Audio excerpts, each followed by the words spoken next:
let's turn to this now. Celebrities are receiving pushback after taking to social media, boycotting Independence Day. Katy Perry tweeting about her hit song, Baby, You're a Firework, is at 10. But women in the United States have fewer rights than an actual sparkler. Shake my head. And actress Jessica Chastain tweeting this picture, captioned, Happy Independence Day from me and my reproductive rights. Add to the list, Bette Midler tweeting 4th of July has been canceled following a shortage of independence. Sincerely, women. And Top Chef judge Padma Lakshmi posting this image captioning, hashtag not a happy 4th. Dr. Kevin Roberts is the president of the Heritage Foundation. Doctor, what do you make of this?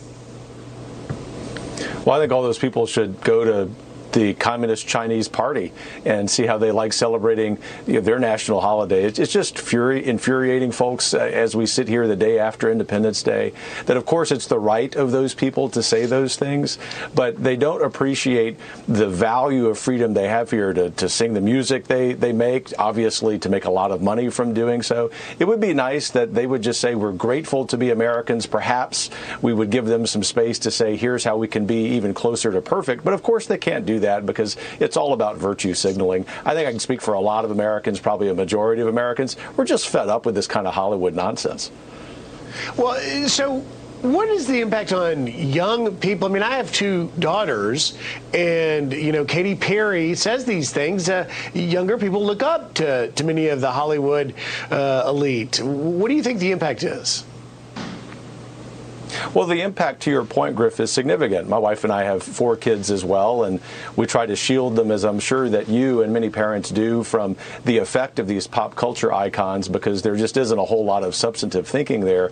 But we can't deny that these folks are influential, and therefore, I'm a policy guy, so I want to map to policy solutions, and I'm also a 5th-generation educator. I think we have to be sure that in whatever kinds of schools our kids are attending, that they're getting a fair shot at understanding the founding of this history, the principles of this country.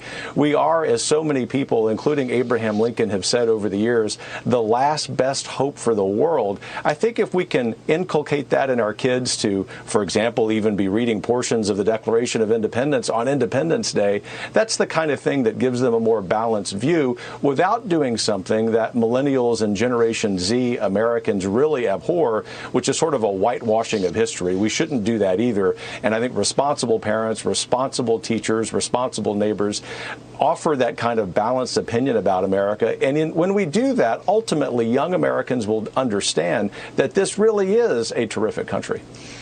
And let's get to this. NPR ditched its 33-year-long tradition of reading the Declaration of Independence on the 4th of July to focus on the definition of equality. Listen. And many of our debates on this July 4th turn on what equality means. What voting rules really give equal access to the ballot? Do abortion laws give a woman equal control over her body? At what point is a fetus entitled to equal rights? Dr. Roberts, your quick take on this. A shocking headline, actually. NPR doesn't represent the majority of Americans who are really grateful for what we have in this country, and perhaps we ought to revisit that little bit of federal funding they get. They say they can't live without. Obviously, it's their right to do that kind of thing. I guess my point, Ashley, is asking the question, what's the harm in rereading the Declaration of Independence? We can get into commentary, as they did, about equality, but ultimately all Americans across the political spectrum understand that what the Declaration gave us is the equality of opportunity more than any other civil society in the history of the world. And I don't understand the harm in just rereading the document on Independence Day. Making a good point there, Dr. Kevin Roberts. Thank you very much for getting up early and joining us. Thanks for having me.